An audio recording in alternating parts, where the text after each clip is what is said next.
boa noite a todos, todas e todes. Meu nome é Marcos Gontijo e vou estar hoje fazendo a mediação da nossa aula.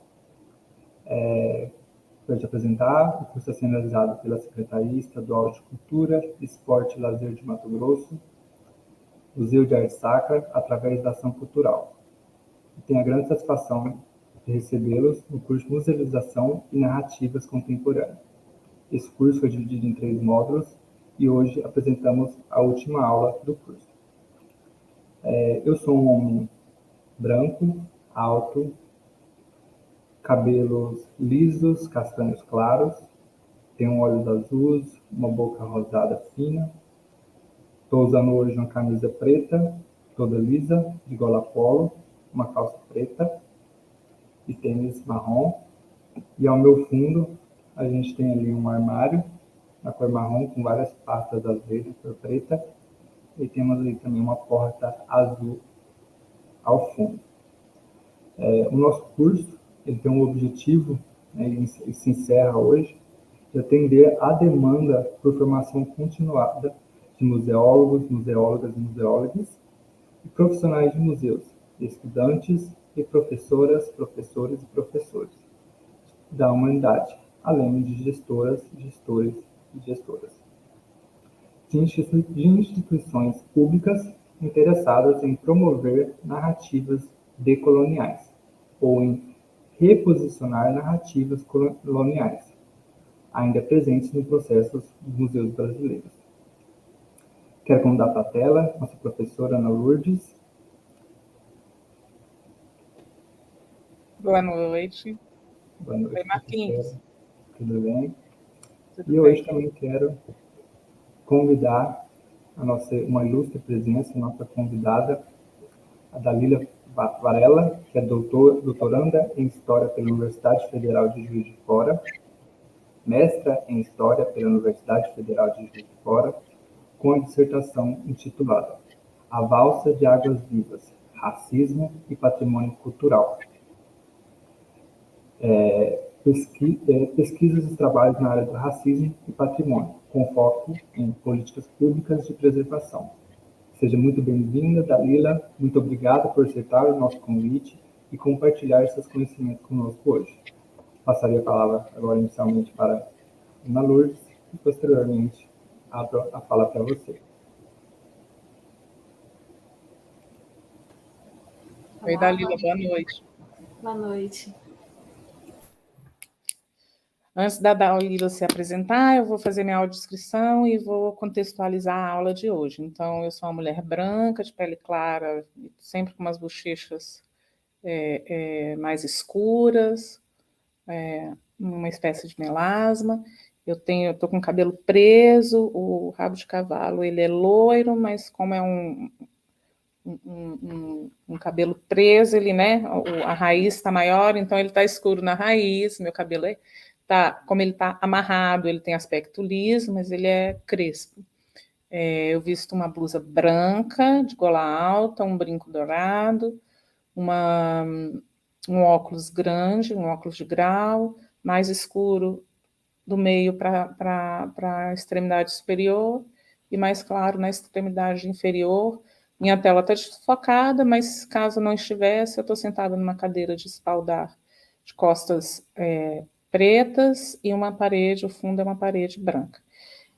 Antes de dar a palavra à Dalila, quero super agradecer o Marcos pela mediação desses dias, agradecer a Denise, agradecer a Anne, agradecer enormemente o Museu de Arte Sacra de Mato Grosso, que está sempre tão aberto a todas essas perspectivas tão contemporâneas, os cursos que são trazidos, as pessoas convidadas, e o museu tem muito apreço à educação museal, à educação de forma geral.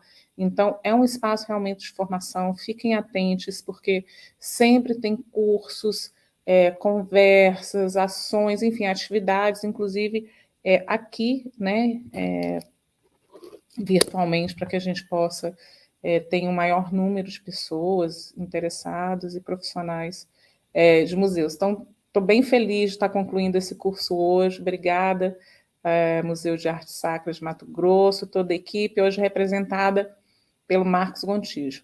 que é responsável pelo acervo do museu, vem realizando brilhantemente o seu trabalho. Bom, eu tinha ficado de... Aí, como é que as coisas acontecem, né? Isso a gente fala que musealização também é um processo dinâmico, a vida é dinâmica, os cursos são dinâmicos, a gente realmente vai se adaptando, a gente tem um planejamento, planejar é muito importante, mas a gente pode fazer algumas adaptações. Eu não poderia ter deixado de trazer a Maiara ontem, que está falando de documentação museológica de uma forma muito contemporânea, trazendo questões de pessoas trans e corpos dissidentes, enfim, trazendo uma outra perspectiva de se fazer documentação museológica a partir da documentação museológica já estabelecida, inclusive formulada nas academias e nos museus brasileiros e por profissionais brilhantes.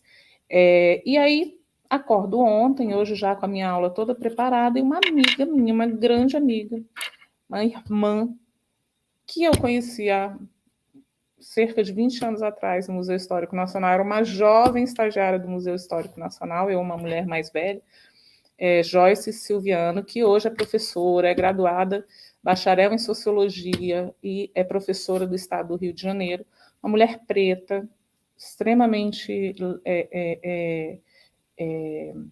crítica, enfim, letrada racialmente, me manda uma notícia do jornal Nexo. Deixa eu só repetir, só ver se eu estou... Acho que é isso aqui também. É isso, do Nexo Jornal, que é um jornal digital, com um título assim, uma chamada assim, Impacto do Racismo na Preservação da Memória.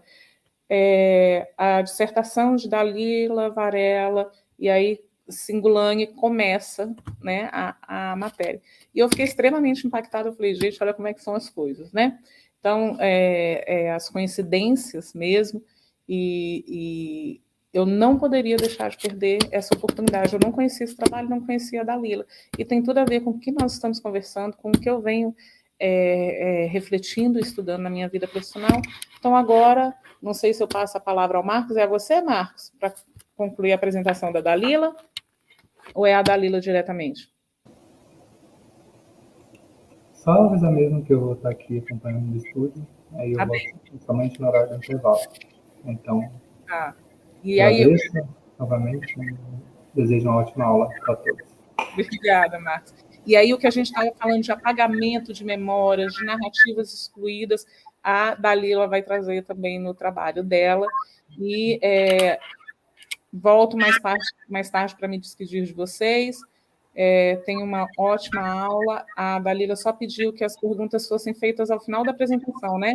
A gente costuma colocar depois do intervalo, mas se a apresentação não terminar, não for concluída antes do intervalo, a gente adentra depois do intervalo e aí vem as perguntas. Por favor, pergunte.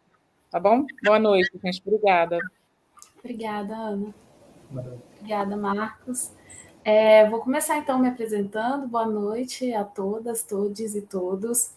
Eu sou uma mulher de tonalidade de pele marrom, meus cabelos são pretos e longos, eles estão para frente, estou usando brincos prateados e eu tenho uma franja na altura da sobrancelha. Bom, atualmente eu faço doutorado em História na Universidade Federal de Juiz de Fora, em Minas Gerais. Toda a minha trajetória, né, eu sou historiadora de formação, eu tenho bacharelado e licenciatura, com habilitação em patrimônio cultural.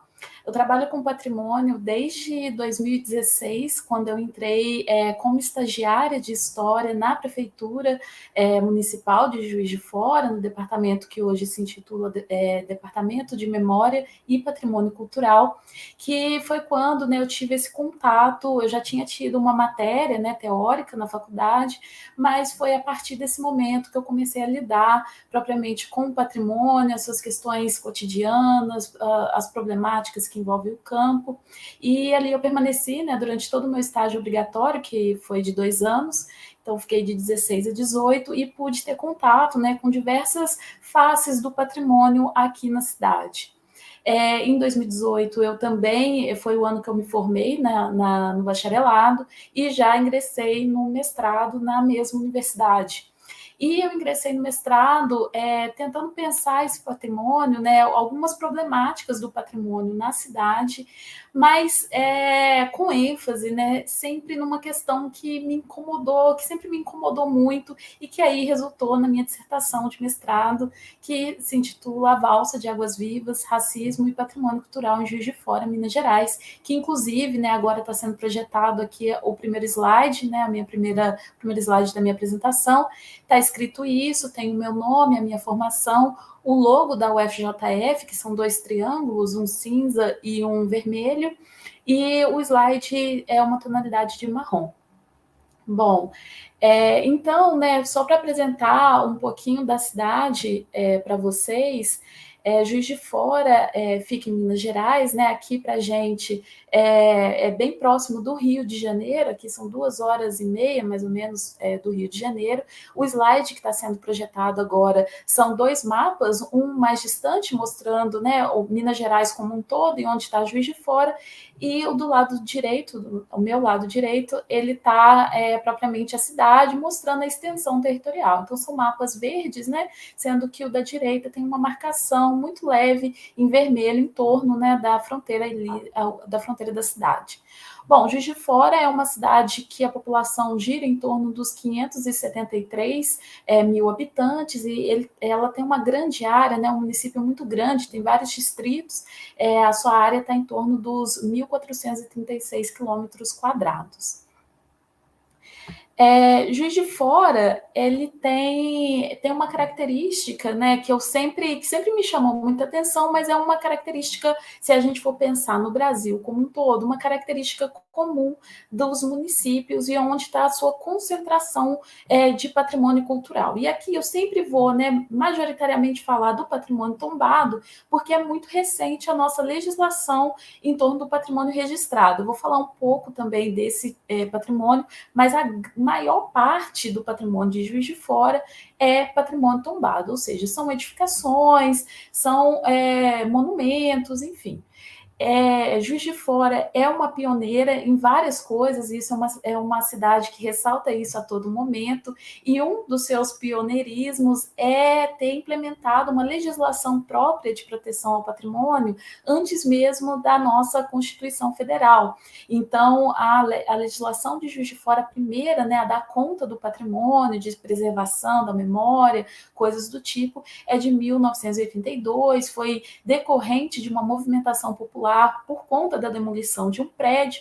Então, né, que é muito comum também, né, foi assim que foi se construindo na maior parte dos municípios brasileiros as legislações para a proteção e preservação do patrimônio, e em Juiz de Fora, assim como na maior parte dos centros urbanos, esse patrimônio está concentrado em torno do que né, e sempre foi o centro político, econômico e de comércio da cidade. Então, a gente agora, né, no que está projetado no slide, eu tenho ainda 2 mapas, só que agora o do lado esquerdo mostra a cidade de Juiz de Fora como um todo, e do lado direito uma marcação em vermelho onde está concentrado esse patrimônio, que é um triângulo, que até a gente chama, né, do triângulo central da cidade, porque corta as principais avenidas e ruas, então forma um triângulo ali certinho, e é onde está concentrado esse patrimônio, que diz muito, né, claro, da elite econômica e elite política do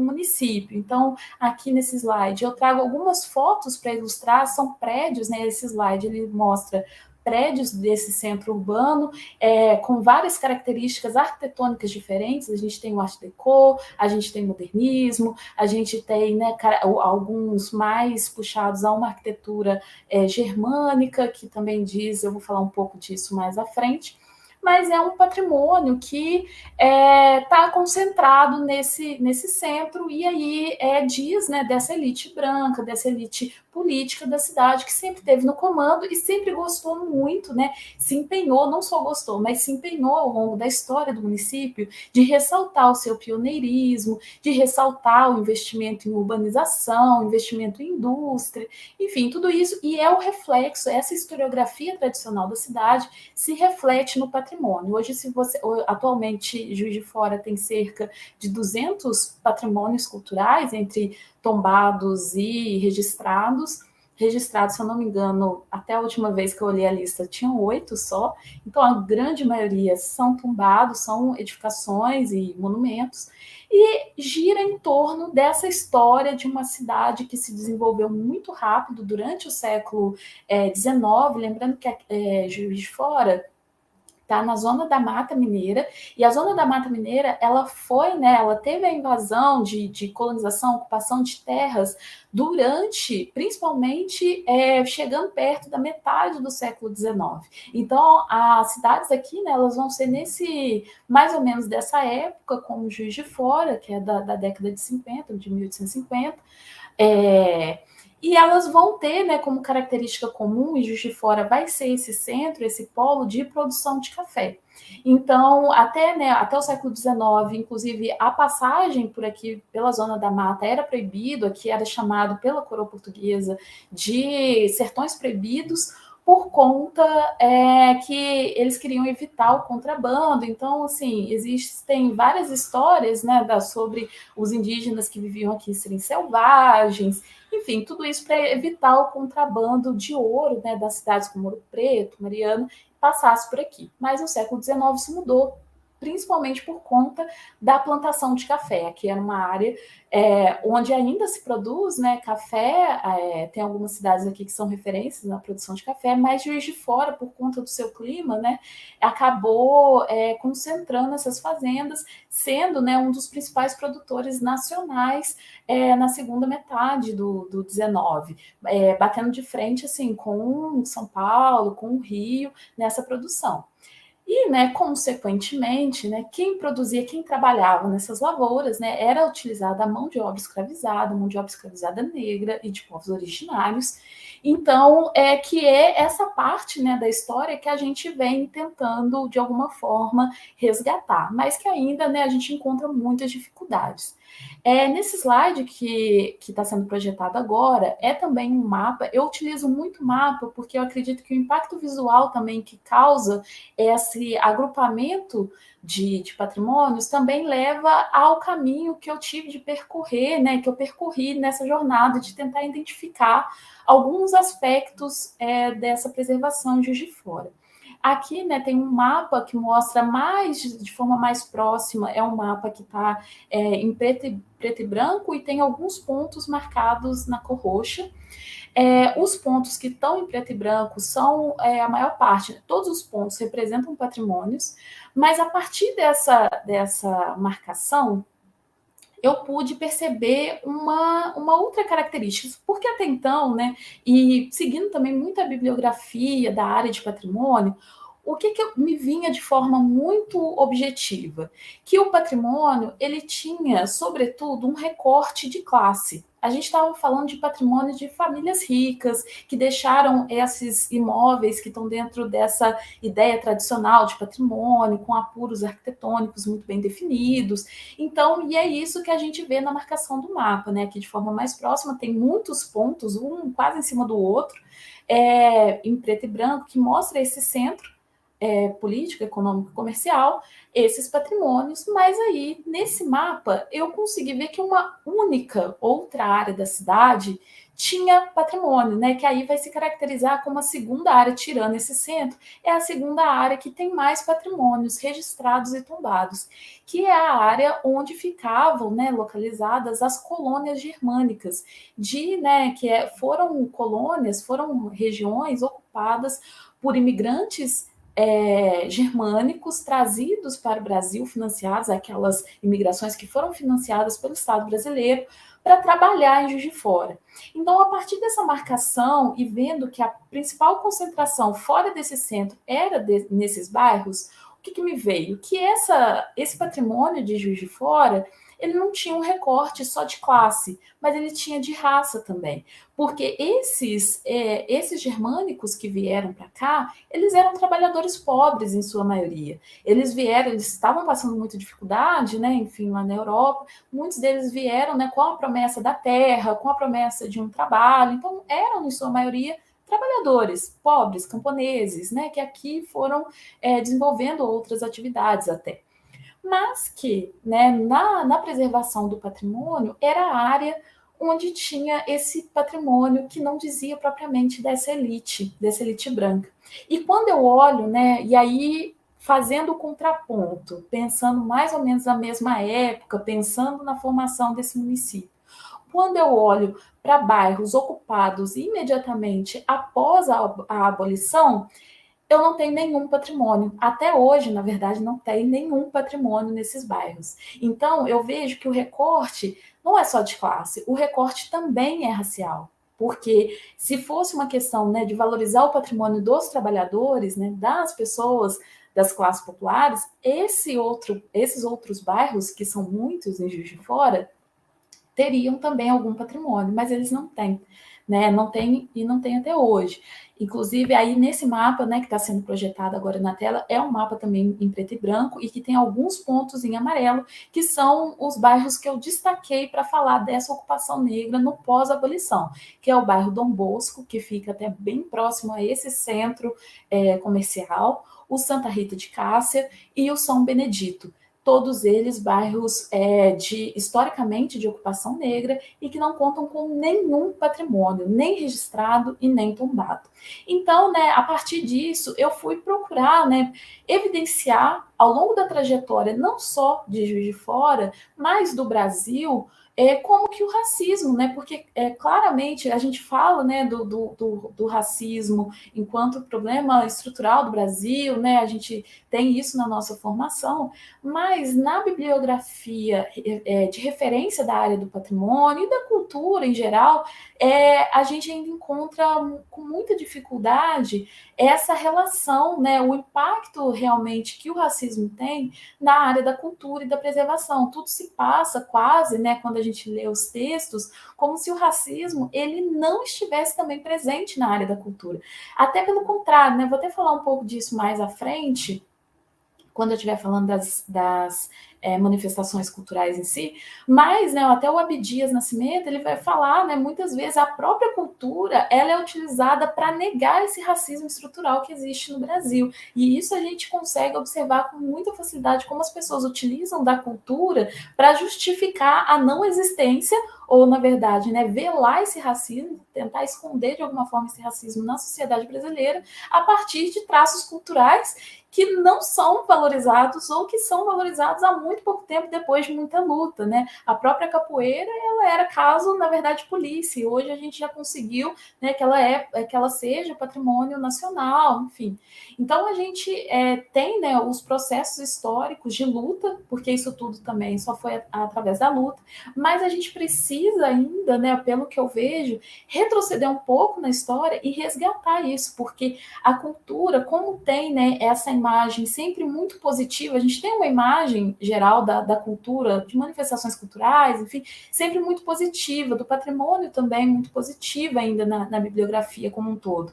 Mas o patrimônio, ele reflete com muita força o racismo existente na sociedade brasileira, né? E aí eu vou recortar o caso de Juiz de Fora para a gente ver como isso se dá, mas na história da preservação no Brasil, o que a gente mais consegue também perceber são essas características, né? A partir da ideia também de miscigenação, que é essa sociedade que está embranquecendo, enfim, e aí, né, esse é o meu trabalho de mestrado, ele vai girar em torno disso. Então, né, aqui eu trago alguns dados sobre Juiz de Fora, né, nesse slide tem alguns escritos, né, que eu vou ler agora, em 1855, só para você ter uma ideia do que era Juiz de Fora nessa segunda metade do 19, que é quando os germânicos e italianos também chegam aqui. Em 1855, o que a gente tem de dado de censo, né, que existiam cerca de 4.000 escravizados e 2.400 homens livres.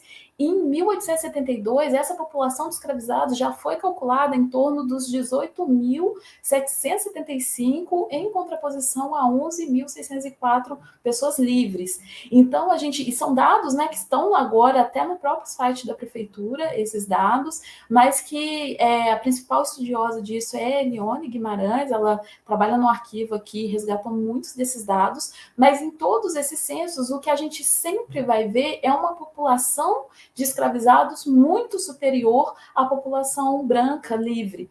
Então, né, o que justifica também, é importante sempre falar isso, essa migração tão forte que teve aqui para a cidade. Essa imigração europeia que teve aqui, Juiz de Fora foi uma das cidades que mais recebeu italianos, que recebeu muitos germânicos.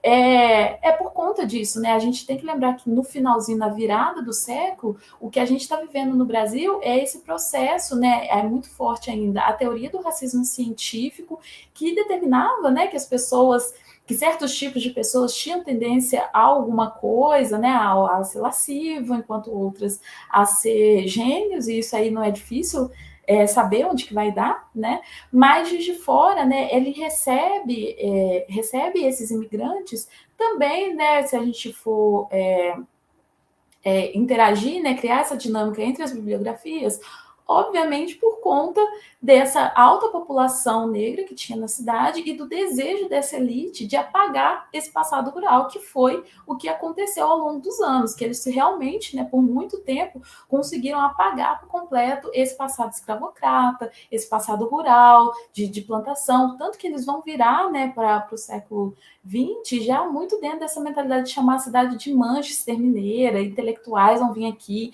falar sobre a industrialização da cidade, enfim, aí a partir daí começa-se a observar, né, cada vez solidificar numa memória coletiva essa ideia de que Juiz de Fora ela cresceu através da mão de obra livre, né, e que essa população era branca, né, mas pouco se voltou nessa bibliografia tradicional para perguntar de onde veio esse capital para poder industrializar a cidade, da onde veio esse capital, né, que é da lavoura, exatamente das lavouras de café e da mão de obra escravizada.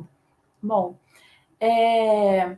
uma coisa, né, importante de se dizer na história da cidade é que aqui o Mariano Procópio, né, ele foi o encarregado, foi a pessoa que idealizou a construção de uma via que chamava Companhia União e Indústria, que foi a justificativa oficial para trazer esses imigrantes europeus aqui para a cidade, porque, né, se pensava, né, se tinha como teoria base que essas pessoas, por serem brancas, né, do território onde elas eram, a cultura, elas teriam mais aptidão para o trabalho em certas categorias.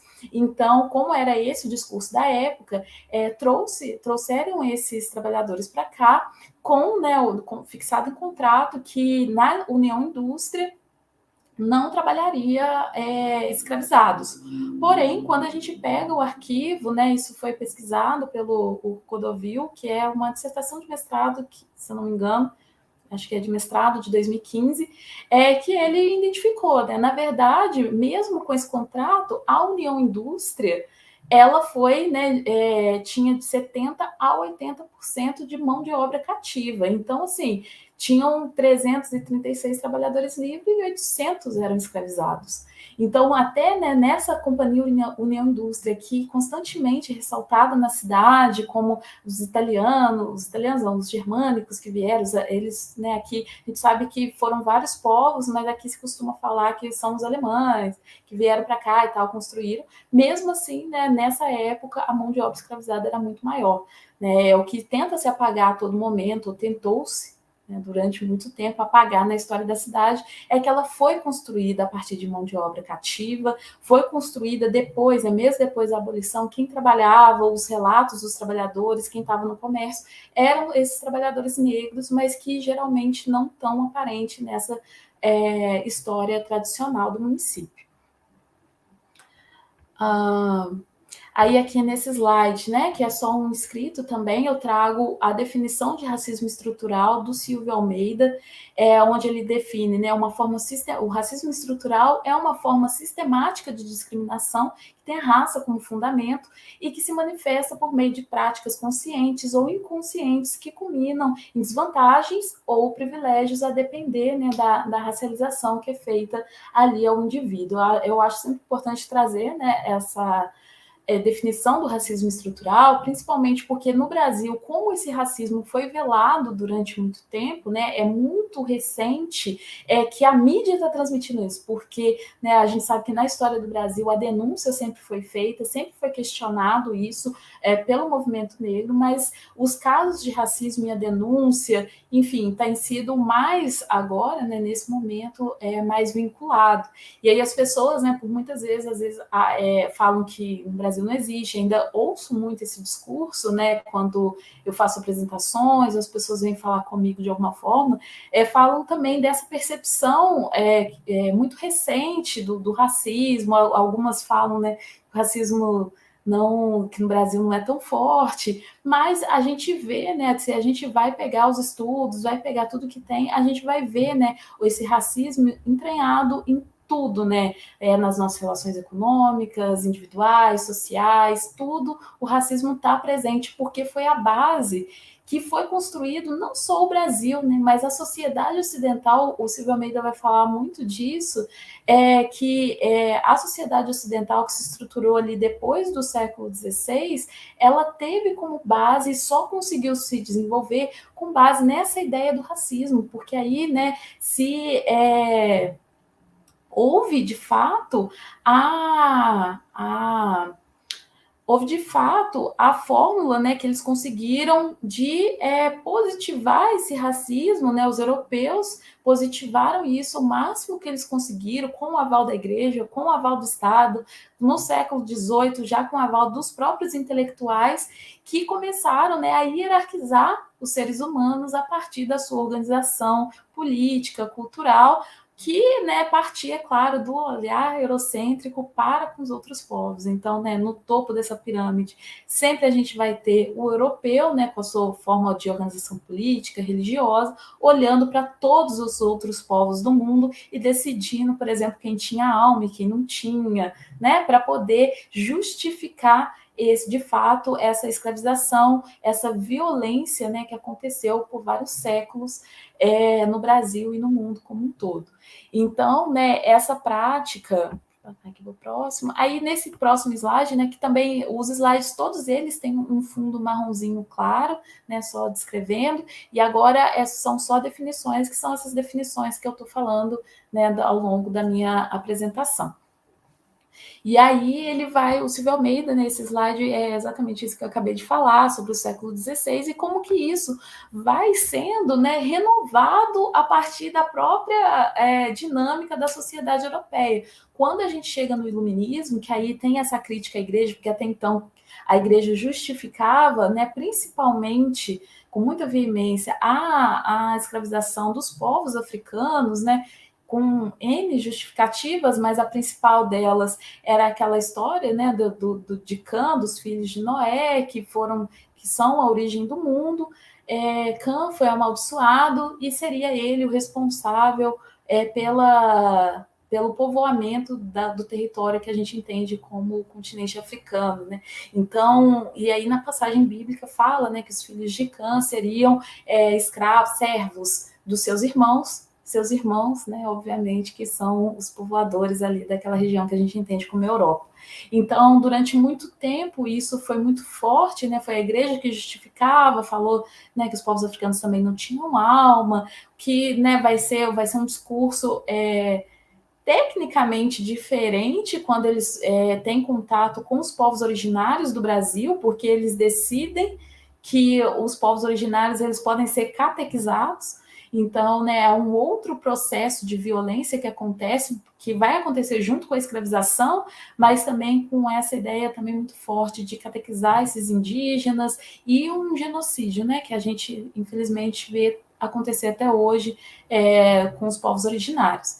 Mas, né, quando a Europa, né, questiona os poderes da igreja, o iluminismo, né, os intelectuais, eles também vão justificar essa continuidade na escravização, separando os seres humanos em civilizado e selvagem, né, a partir da sua organização cultural e política, né, vão ser os povos sem história, chamar de animais irracionais, vão sempre atribuir, desumanizar, né, que é modéstia por falar que são ferozes, que são bravos, que vai acontecer muito, né, com os indígenas, até que eu falei que aqui os indígenas da Zona da Mata vão ser classificados assim, porque aí justifica também a morte, né, o genocídio a esses povos, afinal, eles estão distantes do que ali eles consideram ser humano, então o genocídio ele vai ser realmente uma prática cotidiana no Brasil, ainda a gente vê aí como estão os povos indígenas, mas ao longo da história da Europa, eles vão arrumar N jeitos de justificar essa escravização, essa violência.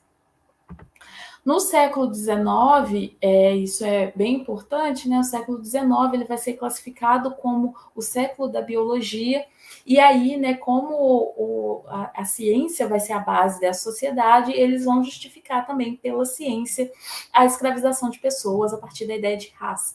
A ideia de raça, inclusive, ela já existia antes do século XVI, só que ela não era utilizada para seres humanos, né? A raça ela girava em torno mais de animais mesmo, de classificação de fauna e flora. Foi a partir do século XVI, que é quando também começam as grandes navegações, né? Colonização, eles começam a utilizar também essa classe para as pessoas. Então, chegando no 19, vai ser a ciência que vai justificar isso, e vai ser a partir da biologia e da física, né, como modelos explicativos da diversidade humana. As características biológicas e climáticas ambientais determinariam esse ser, né? E aí, descrevendo o meu slide, né, eu passei agora para outro slide, tem exatamente esses escritos que eu estou lendo, né, com um título em laranja, escrito Racismo Científico. Bom, essa conversa não é difícil saber onde chega, né? Não brancos em clima tropical, eles tinham tendência, né, segundo essas teorias, a comportamentos imorais, lascivos, violentos, ou seja, né, não tinham nenhum tipo de característica que poderia ser valorizada por esses seres humanos que, teoricamente, né, dentro do racismo científico, seriam superiores, que são as pessoas de pele clara, né, são os brancos da Europa, que tem uma determinada organização política, determinada organização religiosa.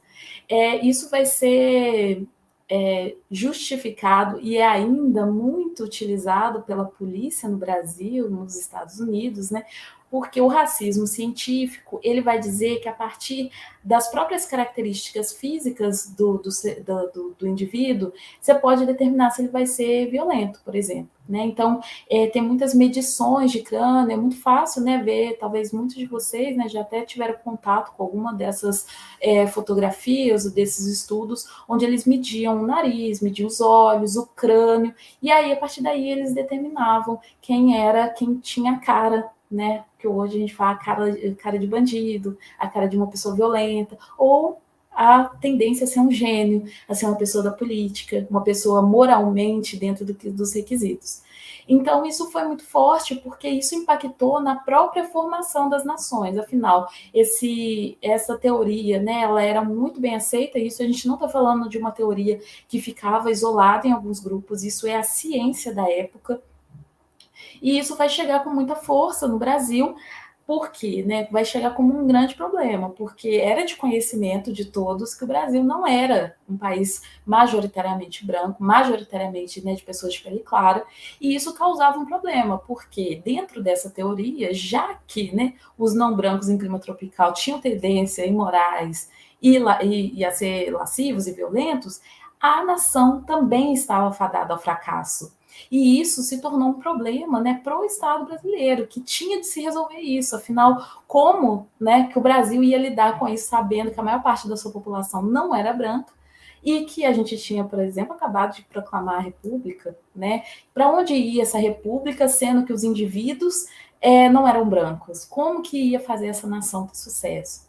Bom, quem fala, né, esse estudo, quem fala muito sobre isso é a Lilia Schwartz, né, no livro Espetáculo das Raças. Ela vai mostrar pormenores de como isso acontece no Brasil. Nós vamos ter faculdades pensando nisso, muitos intelectuais debruçados a resolver esse problema. E aí, na virada do século, né, se resolve esse problema, teoricamente, né, dentro da perspectiva que o Brasil, na verdade, ele tendia ao sucesso porque conseguia conseguia lidar de forma mais tranquila com a questão racial. Por quê, né? A gente tem que pensar que nesse momento o mundo tem várias revoluções, o mundo tá questionando essa questão de raça, e o Brasil, primeiro, quer conter, né? Quer que isso não aconteça aqui, e quer também traçar esse caminho para esse país se embranquecer. É a partir daí que a gente tem, né, o início das ideias de branqueamento da população, do branqueamento do Brasil, e que vai ser, né, muito, e vai ser financiado pelo Estado, né, fruto disso, o financiamento desses imigrantes, né, italianos, germânicos, que vêm para cá, porque eles acreditavam, sobretudo, que através da miscigenação a gente clarearia. Então, como que a gente ia clarear essa população? Trazendo pessoas da Europa para cá, os europeus para cá, e esse era o plano deles. Inclusive, um dos estudiosos mais famosos, que é o João Batista Lacerda, ele tinha muitos que faziam cálculos, né? Eles faziam cálculos diversos, mas o João Batista, que foi o representante do Brasil do primeiro Congresso Internacional das Raças, se não me engano, de 1912, 1911, ele foi o representante e ele foi lá exatamente para falar como o Brasil tinha resolvido a questão racial. E ele explicou isso, foi muito aplaudido, né? As nações que estavam presentes no Congresso elogiaram muito o Brasil por essa saída que o Brasil teve para resolver a questão, sendo que, né, o próprio João Batista ele fez um cálculo, no cálculo dele, passado 100 anos, né, ou seja, outro dia, 2011, 2012, o Brasil seria majoritariamente branco, né, de pessoas de pele clara, não teria mais negros, não teria mais pessoas de pele escura, e teria uma pequena porcentagem, 3%, de pessoas, o que a gente entende hoje como pardos, né, que seriam pessoas ali, alguns descendentes de indígenas, mas a população preta teria desaparecido por completo. Esse, na verdade, sempre foi o plano desses intelectuais para o Brasil. O projeto foi muito elogiado lá fora, porque era uma saída, né, não violenta para o problema que seria, né, o que seria o problema do Brasil. Então, né, a gente vai ver o reflexo disso, consequentemente, em tudo que se vai desenvolver no Brasil. Essa ideia da convivência, a gente vai ter o mito, né, da democracia racial, é daí que vem o mito da democracia racial. Aqui eu estou passando os slides, é só o que eu já falei, eu acabei falando sem passar os slides, mas é exatamente a definição que eu dei agora de raça, as faculdades que existiam no Brasil, né, e agora entrando propriamente na questão da democracia racial, onde a cultura, traços, heranças culturais da população negra e indígena vão ser utilizados constantemente para justificar a democracia, né, para falar que realmente a democracia racial existe no Brasil, né, que vai ser colaborada aí por intelectuais, né, pelo Casagrande Senzala, enfim, construir essa ideia de que no Brasil nunca houve um conflito racial e que aqui não tem isso, né, não existe o racismo no Brasil. É daí que vem essa ideia e que foi, né, a gente pode dizer que foi muito bem construída e consolidada ao longo dos anos, porque se hoje, né, em 2023, ainda tem pessoas que questionam crimes de ódio que acontecem, né, é por conta dessa fixação dessa ideia de que o Brasil é uma democracia racial e que a gente não discrimina as pessoas por conta da tonalidade da pele, o que a gente sabe, né, que é mentira. A gente sabe que a nossa população carcerária, qual que é, né, a etnia da nossa população carcerária, quem são as pessoas mais pobres no Brasil, e isso vai ser demonstrado ao longo da história por vários estudiosos, né. O Abdias Nascimento mesmo, né, ele vai pontuar que na década de 50, o principal fator de pessoas negras não conseguirem emprego é exatamente a questão racial. E isso a partir de matérias de jornal, né? Jornais da época falavam isso, que pessoas com o mesmo nível de escolaridade não conseguiam emprego, principalmente por conta, né, que eles chamavam de pessoas de cor. Pessoas de cor não conseguiam por conta da sua raça. Então, né, o que, infelizmente, falando assim, parece, né, que eu estou falando ainda do Brasil de hoje, e a gente está, né, claro que a gente caminhou e teve muitos avanços, mas, infelizmente, é uma realidade de vários locais no Brasil, do cotidiano brasileiro, esse tipo de fala, esse tipo de coisa. Bom, Então, a cultura vai sendo usada, né, por... Eu passei o slide agora, exatamente, né, essa fala do Abdias Nascimento, vou pontuar isso aqui, né, eu falei um pouquinho no começo, mas nesse slide, que só tem um escrito também de uma passagem do livro do Abdias Nascimento, ele fala, né, que se o folclore negro tem sobrevivido, é porque a assustadora taxa de mortalidade entre os negros escravos forçara seus senhores a permitir aos trabalhadores do campo desfrutarem os domingos e dias santos. Estes feriados, durante os quais eles ficavam livres para se divertirem como lhes agradasse, formaram um contexto institucional dentro do qual cantos, danças e outras várias manifestações culturais de arte africana, música em particular, puderam ser preservados. Então, até a própria sobrevivência, né, diz de muita resistência dessa população, desses povos, desses grupos que vieram para cá, né, que foram sequestrados, que sofreram todo tipo de violência, uma resistência deles, e é fruto da própria violência colonial, né, que permitia que eles tivessem mais vida, enfim, não morressem tão cedo. Então, assim, nunca houve, de fato, no Brasil, né, a não ser muito recentemente, e sob muita luta, com muita luta, uma valorização da cultura dos povos originários e da população negra, né, afrodescendente. Ao longo dos anos, né, no Instituto de Patrimônio Histórico, é muito recente, né, o primeiro terreiro foi tombado em 1960, na década de 60. Então, o nosso Instituto de Patrimônio, ele existe desde a nossa lei, né, de preservação, o Decreto 25 de 1937. Então, que, né, se escolheu, né, quem estava dentro. Deixa eu passar o slide, senão eu vou falando e vou esquecer de passar o slide. Tá, no próximo eu já entro nessa questão. Então, e aí a gente tem que pensar, né, o porquê quem estava dentro desses institutos, que foi a pergunta que eu me fiz, né, ao longo dessa pesquisa também. Por quê? Porque o reflexo, né, o patrimônio é essencialmente escolha, né, escolha. E o patrimônio, ele tem que ser entendido também como uma ferramenta do Estado para a consolidação de memórias, né? O patrimônio, não à toa, foi criado no governo do Getúlio Vargas, que era uma ditadura, que estava com esse Estado forte, esse Estado autoritário, e o patrimônio, ele servia, né? Ele foi instrumentalizado para isso. Ele foi criado um instituto, né, que na época era Serviço do Patrimônio Histórico, mas ele tinha um objetivo final. E aí eu comecei a me perguntar, então, quem era que estava dentro desse instituto? Quem eram essas pessoas que estavam escolhendo? E aí, né, eu ressaltei a trajetória de algum desses modernistas, e aí, né, a maior parte vai ser desses modernistas, artistas, intelectuais, eles vão ser cooptados para dentro desse espaço do Estado, do Getúlio Vargas, né, e dentro do Instituto de Patrimônio. E muitos deles, né, vão reproduzir essas falas sobre miscigenação, sobre o país está branqueando. Muitos deles têm obras, né, extremamente problemáticas.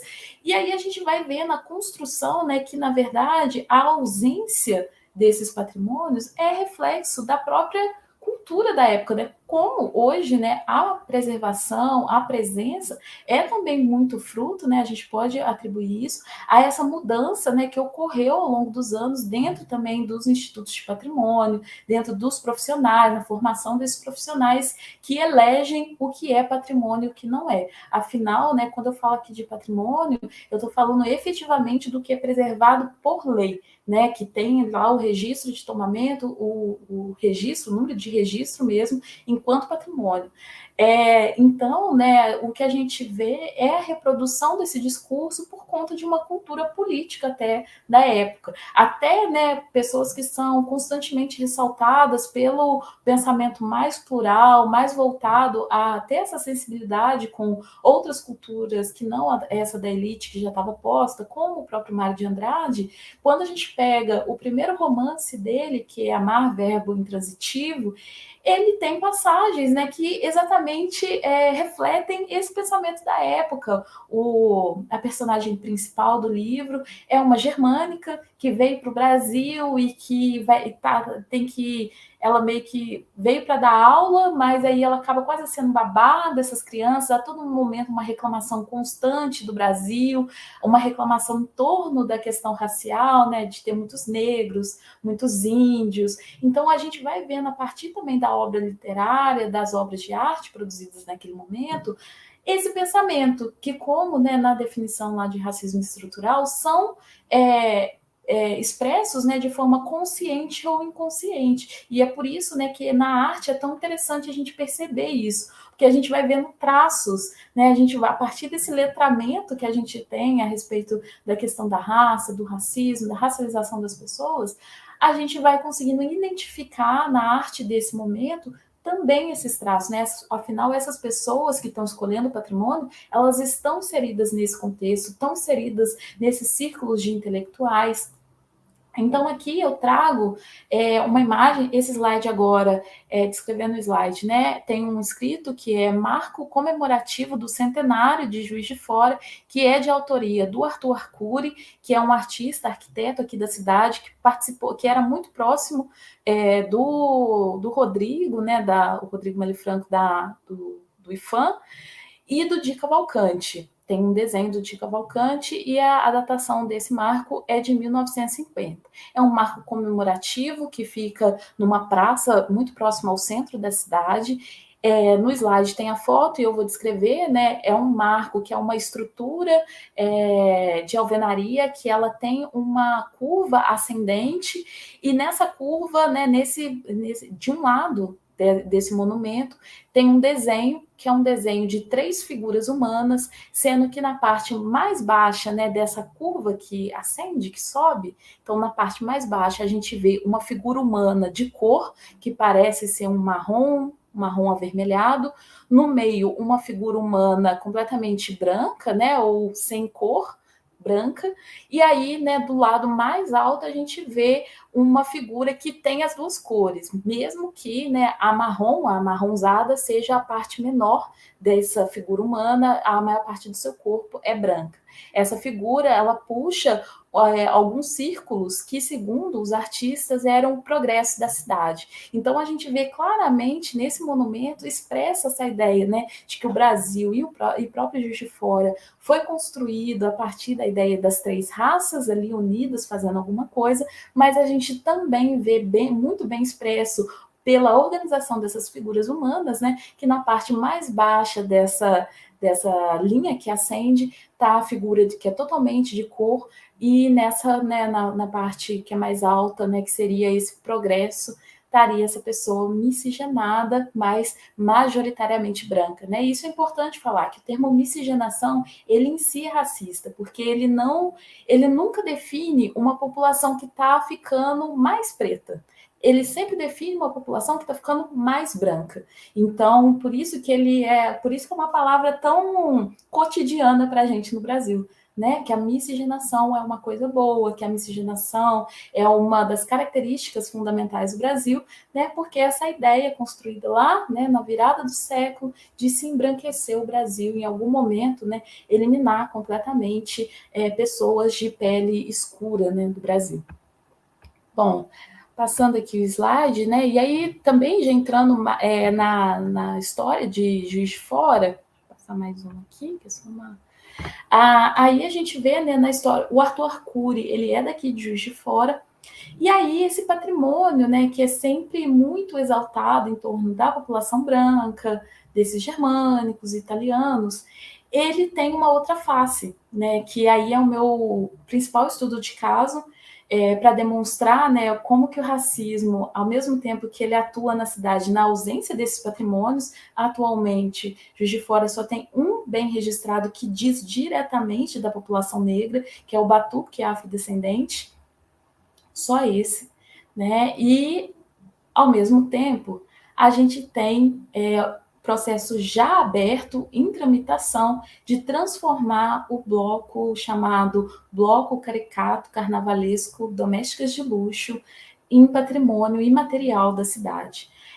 Nesse slide que está sendo projetado agora, tem exatamente o nome desse bloco, tem uma epígrafe, né, que fala assim: o desrespeito é um elemento central da nossa cultura política, que é uma frase do Adilson Moreira, no livro dele intitulado Racismo Recreativo, e do lado a gente tem uma foto do que é esse bloco caricato carnavalesco Domésticas de Luxo, que nada mais é do que homens brancos, geralmente de classe média.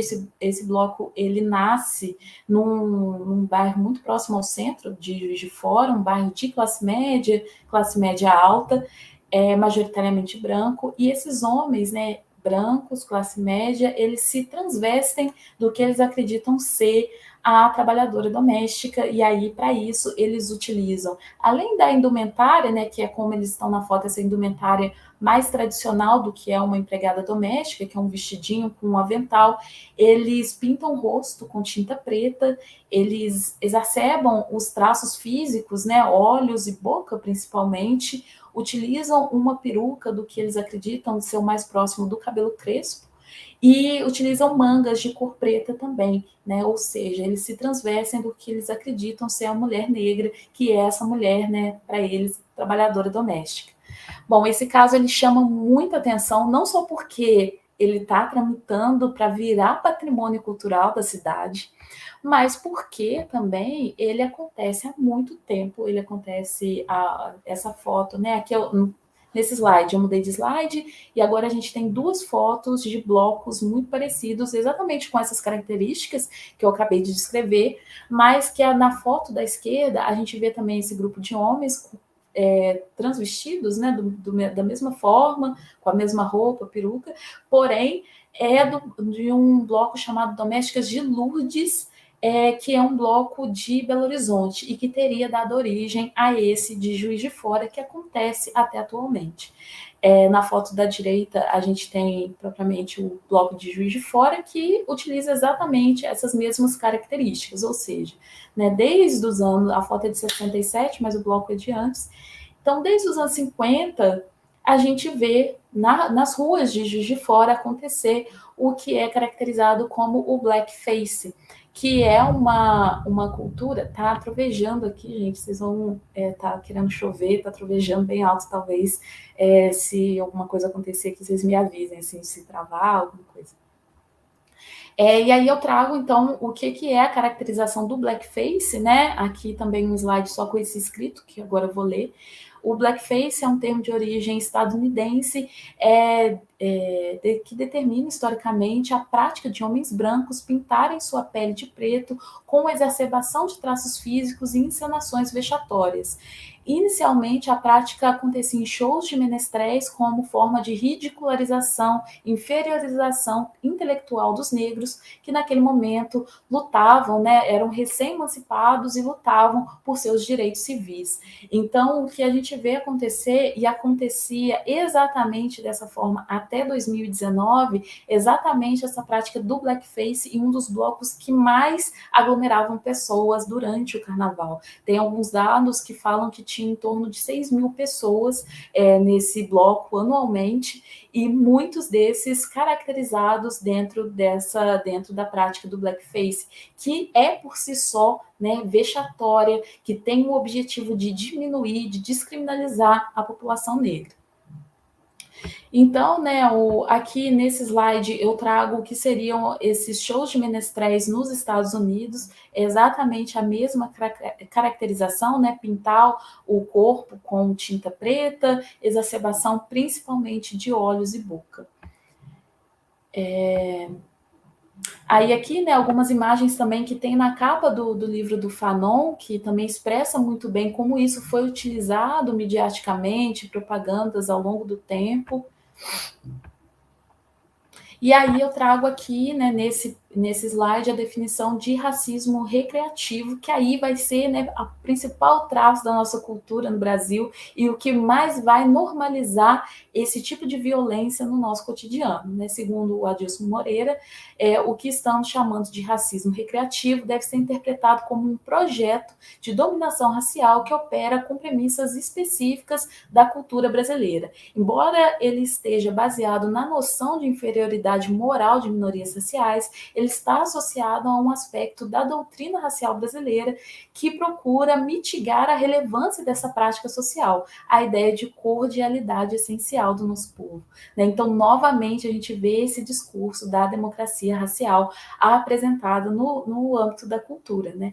E é essa racialização constante, essa discriminação constante, que vai ser, né, o principal impedimento dessa cultura não aparecer como preservada ao longo da história do Brasil. Por isso que ainda hoje a gente tem tanta dificuldade e tem que provar de tantas formas, né, que é importante determinada herança cultural ligada à população negra. Né? Quem já esteve em conselhos, quem trabalha em prefeitura e já teve algum contato com o patrimônio, sabe o quanto que é difícil, né, o quanto de argumentação você tem que fazer, de estudos, para que algo de herança negra passe num conselho, passe a ser patrimônio de determinado lugar, né? Enquanto que manifestações, sejam quais for, né, de população branca, principalmente, né, se for herança, então, europeia, desses imigrantes que vieram para cá, passa com muito mais facilidade. Isso é uma realidade no Brasil e aqui em Juiz de Fora é uma realidade constante, cotidiana, que eu cheguei, né, a presenciar várias vezes dentro do departamento. Então, né, enquanto que é muito difícil para a prefeitura encontrar, né, traços, heranças da população negra para tornar patrimônio, abriu-se, né, e conduziu-se com muita facilidade esse outro bloco, né, que seria a manifestação mais exacerbada que a gente tem e objetiva do racismo da cidade, né, tramita tranquilamente dentro do Departamento de Patrimônio. Aqui eu trago, né, aí um pouco da problematização em si, né, claro que a gente sabe que é problemática essa caracterização, esse bloco, mas aí eu trago aqui mais uma nuance disso dentro da cultura. Aqui na cidade a gente tem o segundo museu mais importante de história imperial, com acervo imperial do Brasil, que é o Museu Mariano Procópio, e nele, né, a gente tem poucas representações de pessoas negras. Quem faz esse estudo é até uma professora do Departamento de História, Maralice Cristo, professora Maralice Cristo. E aí, né, dentre essas poucos quadros que a gente tem no museu que tem, de alguma forma, uma imagem de uma pessoa negra, um desses é exatamente esse que está sendo projetado agora, que eu vou descrever. No slide agora a gente tem uma mulher negra com uma vestimenta, né, essa vestimenta tradicional, um vestidinho, com um vestido rosa, com um avental branco. Ela limpa ou seca pratos, tem uma jarra também em cima da mesa. O olhar dela está perdido, o olhar dela não olha nem para o observador e nem para as peças que ela está limpando, né, está secando de alguma forma. E é exatamente essa análise que a professora traz no artigo dela. Esse quadro ele é de 1923, ele chama Limpando Metais, é de um artista chamado Armando Viana. E na análise que a professora Maralice Cristo traz, ela fala, né, que esse olhar dessa mulher que está perdido, ela não está olhando para a gente, observador, e nem para o que ela está fazendo. É um olhar, né, de perceber a preocupação sobre o lugar da mulher negra na sociedade brasileira. As opções identificadas nas obras são pessimistas: desaparecer pela miscigenação, permanecer reclusa na periferia e morros ou aprisionar-se na cozinha, trabalhando sempre. O alienar-se da mulher de Armando Viana é, de certa forma, a conscientização desse processo. Então, em outro espaço, além do carnaval, né, que é esse espaço de cultura múltipla, onde a mulher negra também é representada como doméstica, como essa trabalhadora doméstica, única e exclusivamente assim, quando se vai ao museu, que é esse espaço, né, mais consagrado da cultura, o que se vê, o que a população pode ver é essa mesma representação, o que vai criando, né, o que é chamado dessa própria doutrina mesmo de dominação dessa população, né, que onde a sociedade brasileira, na verdade, ela reserva lugares específicos para a população negra, para as mulheres negras, quase sempre, né, recusa a esse ambiente da cozinha, sendo uma trabalhadora doméstica, que vai ser reproduzido, né, constantemente nas novelas, né, o Adilson Moreira ele vai falar muito disso também, o Silvio Almeida, sobre as telenovelas, que quase sempre, né, ou tem uma mulher negra ou tem uma mulher nordestina. As novelas da Globo são basicamente isso. Então, vai se criando também esse ambiente onde, na sociedade brasileira, a gente tem locais específicos para as pessoas a partir da sua racialização. Afinal, né, é muito difícil a gente imaginar, né, dentro da cultura que a gente tem uma mulher negra, por exemplo, sendo a médica, sendo a dona da empresa, se a gente for contrapor, por exemplo, com um homem branco. Né? O homem branco é que sempre está ocupando esses espaços de poder. Então, né, a cultura, ela atua dessa forma também, né, para projetos muito específicos, seja projeto de nação, projetos políticos. A cultura e as obras de arte, o patrimônio, eles são reflexo dessa sociedade que quer, né, determinar esse espaço para essas pessoas. Deixa eu passar aqui, a gente está quase chegando na hora do intervalo, né? Vou tentar adiantar mais um pouco para ver que aí quando a gente voltar, a gente já volta debatendo, discutindo, estou quase acabando já aqui os slides.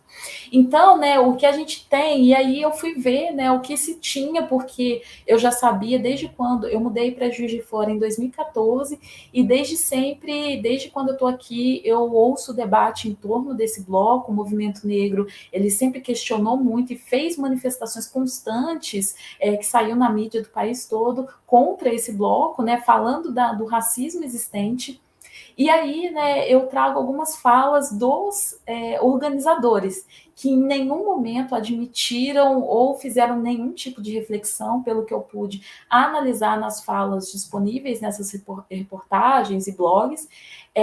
Um deles, né, até fala: tudo começou em 1958, onde não existia qualquer tipo de preconceito dessa natureza, com essa intensidade. E aí, né, eu trago logo em seguida a matéria que eu falei com vocês do estudo do Abdias Nascimento, que fala que é de 1959 e que apontava exatamente, né, o contrário dessa fala, que a questão das pessoas de cor não conseguirem, né, e eu estou falando pessoas de cor porque era o termo utilizado na época, das pessoas de cor não conseguirem emprego, mesmo sendo qualificadas, é exatamente a questão do racismo existente na sociedade. Então, assim, os organizadores, a todo momento, o que eles falam é que é uma homenagem às mulheres negras. Todo momento, o que eles falam, assim, eles justificam que aquilo ali é uma homenagem às trabalhadoras domésticas, uma homenagem às mulheres negras. E aí, então, né, você pega, é tão falacioso, né, tão falho esse discurso deles, que a gente, né, até se a gente pega o próprio nome do bloco, que chama Bloco Caricato Carnavalesco Domésticas de Luxo, caricato, né, já vem, né, se você pega a definição no dicionário, em qualquer dicionário, vem que é a reprodução grotesca e deformada de alguma coisa, pessoa de aparência ou modos ridículos. Então fica difícil, né, a gente acreditar de fato que esses organizadores realmente, né, em algum momento quiseram homenagear alguém com esse tipo de manifestação cultural constante na cidade. Mudando agora de slide, né, eu trago para vocês exatamente o tipo de encenação que eles faziam. Aqui nesse slide, eu acabei de mudar, o fundo ainda é marrom, eu trago uma citação que é da Djamila Ribeiro, que ela fala, né, sendo a sociedade racista, o humor será mais um espaço onde esses discursos serão reproduzidos. Não há nada de neutro, ao contrário, há uma posição ideológica muito evidente de se continuar perpetuando as opressões. E ao lado, uma foto do que seria, como era, né, a encenação dessas pessoas. A gente vê 4 homens exatamente dessa forma, com malhas, né, da cor preta, o vestido com avental, a peruca imitando o que seria o cabelo crespo, e uma encenação vexatória de mostrar a roupa íntima e aqui no principal calçadão da cidade. É uma imagem que eu tirei até de um blog, e que mostra, né, essa perspectiva deles do que é uma homenagem e, principalmente, né, do racismo tão presente que nem se estranha. Né? Isso acontecia todos os anos na cidade até 2019, e quem estranhava era o pessoal do movimento negro, e que questionava e era questionado de volta. Né? A mídia da cidade falava que não tinha por que questionar o bloco, nem parar de ser assim, porque era tradicional. Porque era uma manifestação cultural tradicional. E é um discurso que se tem ainda muito na cidade, que é um absurdo eles terem que parar de fazer isso, porque é tradicional da cidade.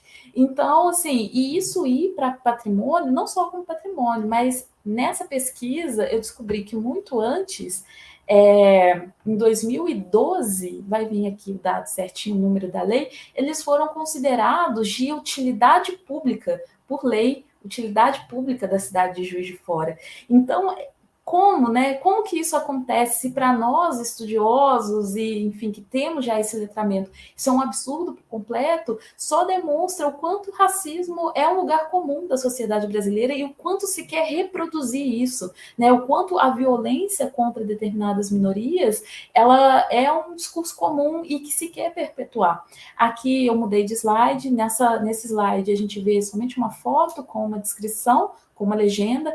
No foto a gente vê dezenas de homens caracterizados, dá para ver muito bem os olhos exacerbados e a boca, todos eles sempre vestindo, porque vocês veem que sempre eles estão mais ou menos com a mesma roupa, porque eram os próprios organizadores do bloco que distribuíam as malhas, os vestidos, as perucas, então era uma coisa do próprio bloco. E na legenda, né, tem bloco caricato, carnavalesco, domésticas de luxo, e a fonte, que é de um portal de notícias local. Essa foto, né, aqui pelo menos está como 2019, e aqui em frente exatamente onde funciona, essa foto é exatamente onde funciona a Fundação de Cultura da cidade, e é no Parque Alfield, que é a principal praça da cidade também, bem no centro.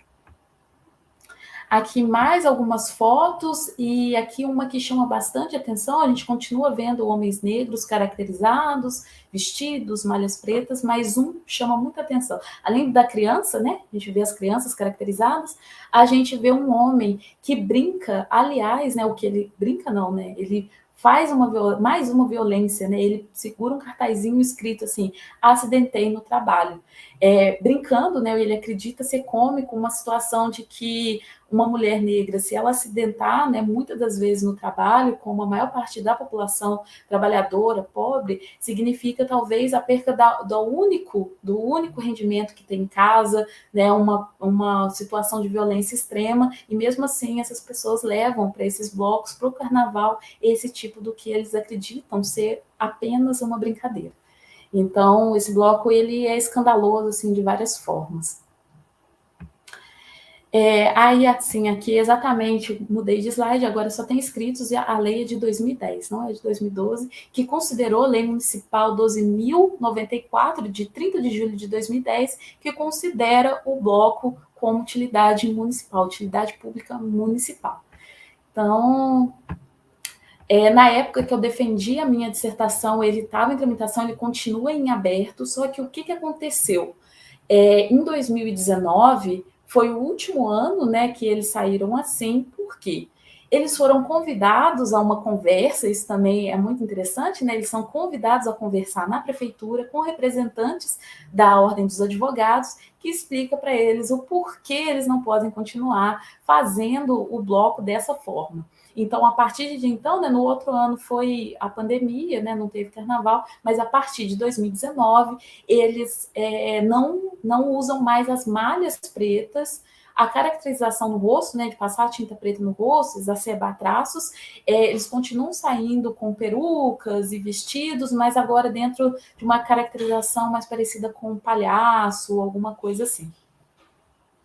Aí aqui, né, eu trago só entrando nesse assunto, né, de pensar o patrimônio cultural e a tradição, que eles, o patrimônio e a tradição, às vezes eles interagem sim, né? O que é tradicional, geralmente é uma manifestação que acontece há muito tempo, mas nem tudo que é tradicional não é patrimônio. Afinal, a gente tem culturas muito violentas na nossa sociedade, e isso não pode ser caracterizado de forma alguma, né, como patrimônio cultural a ser valorizado, né, a ter campanhas de valorização, de educação. Então, assim, né, para a gente refletir também sobre esse discurso, né, que foi utilizado para defender o bloco, sobre ele ser tradicional e por isso, somente por isso, ser, né, já imediatamente considerado patrimônio e ter que virar patrimônio. E aqui, só para fechar, são 9h15 agora, né? Vocês têm intervalo agora, mas esse praticamente o último slide, só em contraposição a isso tudo, né? Porque em um daqueles bairros que eu pontuei, que é de ocupação historicamente negra, a gente tem um dos terreiros de Umbanda mais antigos da cidade, que é o terreiro da Mãe de Santo Iracema, que é o Centro Espírita Santo Antônio de Umbanda, que fica no bairro Dom Bosco. Aqui, essas fotos são de uma reportagem. Nesse slide, né, a gente vê o título Antirracismo e Patrimônio Cultural. A gente vê uma mulher preta com vestido branco, bem característico das religiões de matriz africana, em uma foto. Na outra, a gente vê o rosto dela mais de perto, e aí a gente vê alguns colares, e também vemos várias imagens de santos. Então, o que a gente vê, né, santos e entidades, né, enfim, são várias fitas também. O que a gente vê, né, é que mesmo sabendo de várias traços culturais, heranças culturais, manifestações, Juiz de Fora, né, a prefeitura não, em momento algum, buscou valorizar isso de fato, porque os terreiros mais antigos da cidade são de conhecimento, ou teriam pelo menos de ser de conhecimento do departamento, né, que procura por patrimônios, que quer patrimonializar manifestações que efetivamente representam a população. Esse, né, centro espírita, Santo Antônio de Umbanda, ele inclusive, né, ele não é ao longo da sua história só um centro religioso, né, um lugar de religiosidade, mas é também de sociabilidade. Tinha um time de futebol, onde, né, a comunidade tem ali um espaço para socializar. Então, assim, características que são fundamentais no patrimônio, mas que não são valorizados e reconhecidos efetivamente por lei, né, como patrimônio ou de utilidade pública, né, como é o caso do bloco, que o bloco foi reconhecido como de utilidade pública. Então, né, esse caso do centro, ele é muito sintomático, porque na reportagem a própria Mãe de Santo fala do medo do desaparecimento da religiosidade, porque os filhos dela já não têm interesse, uma é de outra religião, nem vai lá. Então, assim, é também isso do patrimônio, né, essa interface do patrimônio, de perpetuar, de ajudar, né, na continuidade de manifestações culturais. E aí, fechando, né, o último slide, é só ler mesmo a citação, agora no último slide, uma citação do livro do Silvio Almeida, O Racismo Estrutural, onde ele fala, né, a população negra constitui mais da metade da população brasileira. Diante de tal demografia, é difícil conceber a possibilidade de um projeto nacional de desenvolvimento que não enfrente o racismo no campo simbólico e prático. O silêncio dos desenvolvimentistas brasileiros diante da questão racial chega a ser constrangedor, pois tudo se passa como se a questão nacional racial não fosse medular no pensamento social brasileiro. Talvez essa presença ausente da questão racial seja a prova mais contundente que o racismo pode obstruir a capacidade de compreensão de aspectos decisivos da realidade, mesmo daqueles que querem sinceramente transformá-lo. Então, é isso. Nesse slide, descrevendo o slide, né, é ainda um fundo amarronzado, tem esse texto que eu acabei de ler, o meu e-mail, que é da lilavarela.s@gmail.com, e a logo tanto da UFJF quanto do laboratório que eu faço parte, que é o LAPA, que é o Laboratório de Patrimônios Culturais. Então é isso, fechei 3 minutos, passei 3 minutinhos do intervalo de vocês, mas consegui fechar. Que aí é bom que quando a gente voltar, a gente volta já, né, para discutir um pouco, pensar um pouco a apresentação que eu acabei de fazer. Obrigada, queria agradecer novamente o convite, uma grande oportunidade de falar do tema, né, e conversar sobre.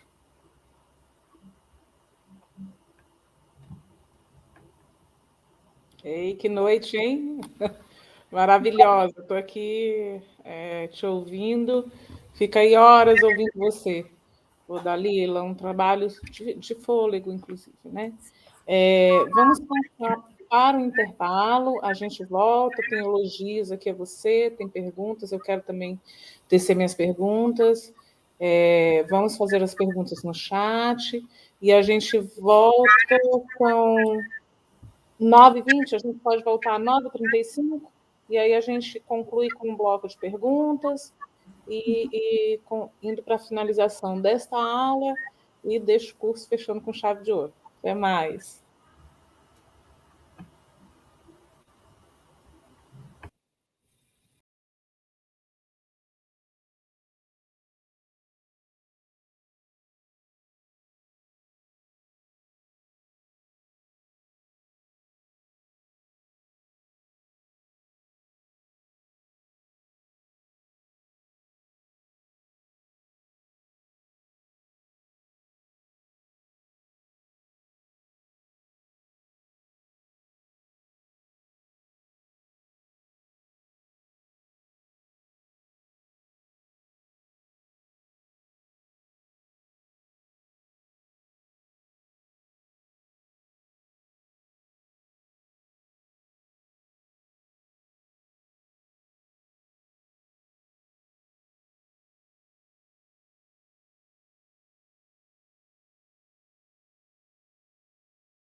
Voltamos. Boa noite novamente. Terminou o intervalo.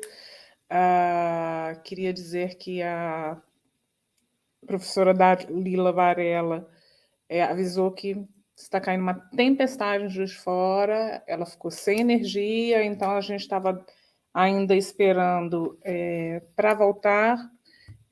Tem quem anotou o e-mail dela, mas eu acho que a gente pode colocar novamente o e-mail dela em tela. Será que a gente consegue? Em tela não, desculpa, no chat, porque aí as pessoas também podem fazer perguntas à professora.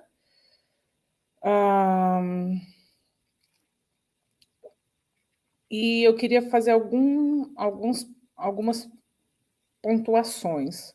Acho que o trabalho da Dalila é necessário, é de extrema coragem, inclusive acadêmica, né? No meio acadêmico, traz percepções muito alinhadas com o que a gente já tem falado aí durante todos esses dias.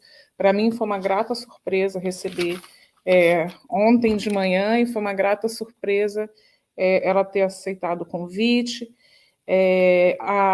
Tem uma questão também metodológica que eu gosto, inclusive, de ver em trabalhos acadêmicos, porque ela faz a trajetória da construção do racismo brasileiro, né? Ela consegue trazer isso também para o contexto de Juiz de Fora. Aí ela traz o patrimônio, de como esse patrimônio também é construído a partir de elites racistas, excludentes. E aí a gente vai vendo o que a gente, às vezes, né, observa como que pode ser observado como natural no nosso dia a dia, ele é completamente desnaturalizado. Inclusive, essa manifestação, esse patrimônio que é estatal, né, que é legitimado pelo Estado, como é que isso se dá também em estruturas muito preconceituosas, a partir aí, se a gente for lembrar que, como a Dalila falou lá no governo Getúlio Vargas, né, você estava, como sempre foi, mas um presidente branco, homem, hétero, cisnormativo, até onde a gente, sobre ser hétero, até onde a gente sabe, mas que passava essa imagem. Então, uma outra questão é que esse grupo que vai pensar no que se forma o IFAM, ele também é feito por homens, né? E homens brancos, das elites, ou das elites intelectuais ou econômicas, e às vezes juntando essas duas elites aí, pertencendo a esses mesmos grupos.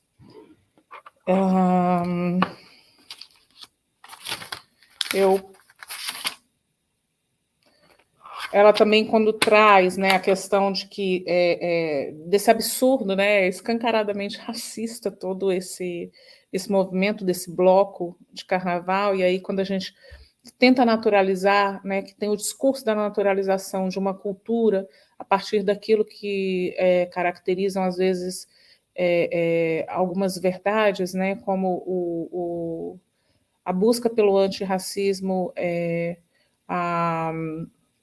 a busca por uma sociedade mais ideal e por direitos civis e sociais e de existência, né? Então, a cultura ela não legitima, não pode legitimar e não pode naturalizar tudo, certamente. E o absurdo de, em pleno 2019, esses homens brancos ainda estarem colocando esse bloco na rua. É um bloco extremamente racista, preconceituoso, cruel. Vou ler algumas dos apontamentos aqui de vocês. A lista de presença saiu. Boa noite, todo mundo, gente de todo o Brasil, Belo Horizonte, Belém do Pará, Mato Grosso, Rio de Janeiro, Pernambuco, Florianópolis. E vamos eu estou aqui do Ceará. E aí, alguns comentários. Aládia Vieira, que aula. Aristotelina Pereira Barreto. De Cavalcante apreciava pintar mulatas, entre aspas. Assim nominavam a época, e ele foi casado com uma mulher negra, certamente essa obra atende uma encomenda.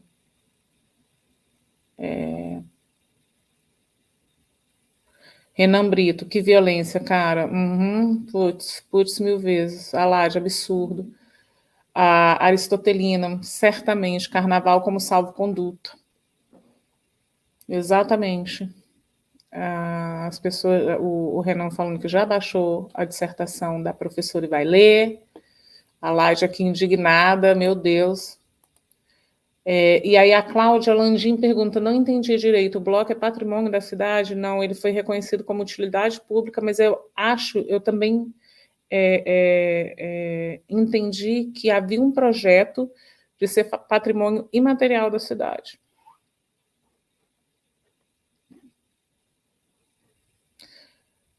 Gente, eu acho que é isso. Pedir obrigada a todos vocês. Marquinhos, quer concluir? Pedir obrigada mais uma vez. Excelente aula a Dalila, a Maiara Lacal, Dalila Varela, a Denise Argenta, que fez mediação também, a Anne, e principalmente hoje aqui ao Marcos Contígio. Agradecer também ao Museu de Artes Sacras de Mato Grosso e a Ação Cultural, que são responsáveis por esses momentos, por esses cursos de formação que nos propiciam assim encontros tão bacanas e uma troca de ideia e geração de conhecimentos múltiplos. Obrigada, Museu de Arte Sacra. Vai lá, Marquinhos.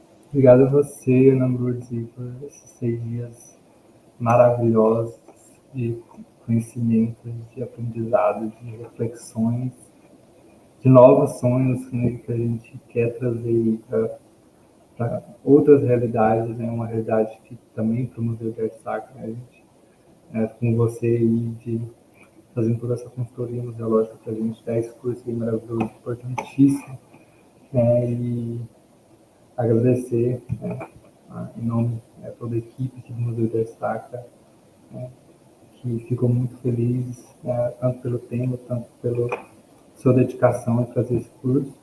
Agradecer também a professora Dalila, Maiara, de ontem, que teve uma grande complementação nesse curso, onde eu fiquei bem apaixonado. Eu gosto muito do contemporâneo, do novo, do digital, aí fiquei também bem adorado, com a aula de ontem. Hoje eu já fiquei indignado, com esse racismo estrutural que tem, ainda tem na nossa sociedade, e agradecer em nome também de toda a Secretaria de Estado de Cultura, Esporte e Lazer de Mato Grosso, Museu de Arte Sacra e Ação Cultural, também a presença de todos os cursistas, agradecer aí a Denise, que esteve com a gente na mediação, a Anne, nossa agente educativo, que fez aí contribuições, agradecer a equipe por trás também, o Elton Gabriel, o Guilherme, que fez todas as transmissões para a gente,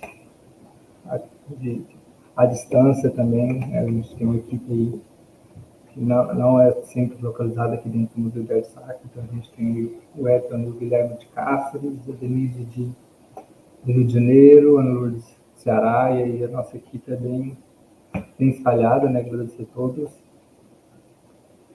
E aos alunos também, que esteve aí presente, lembrar para vocês que para a aprovação do curso tem a necessidade de 70% de aproveitamento do curso.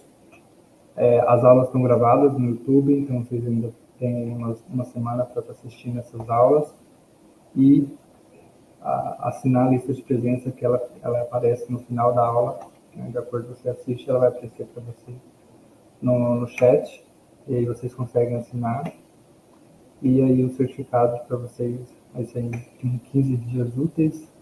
A gente já vai começar após essa primeira semana, que aí é um período para vocês conseguirem assistir as aulas em atraso.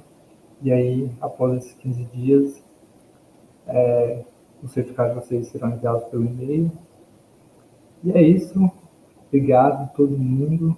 Desejo uma ótima noite a todos e todas. Muito obrigada Obrigada, Marquinhos. Eu só quero mais uma questão aqui, deixa eu só colocar. Agradecer o Wellington, Guilherme, agradecer vocês que estiveram aqui bravamente conosco nas suas noites. Obrigada pelos elogios, parabéns pela organização do curso. Avisem-nos sobre as outras atividades do museu. Obrigada, Marcos. Para onde pode ser enviado um e-mail para a mailing de outras atividades dos museus? Não entendi. Deixa eu... Mala direta. Para onde os participantes, as participantes e participantes podem enviar, para qual e-mail podem enviar o e-mail de quem deseja estar na mala direta, sobre avisos de cursos e outras atividades, ou se você acha isso melhor pelo Instagram, como é que é?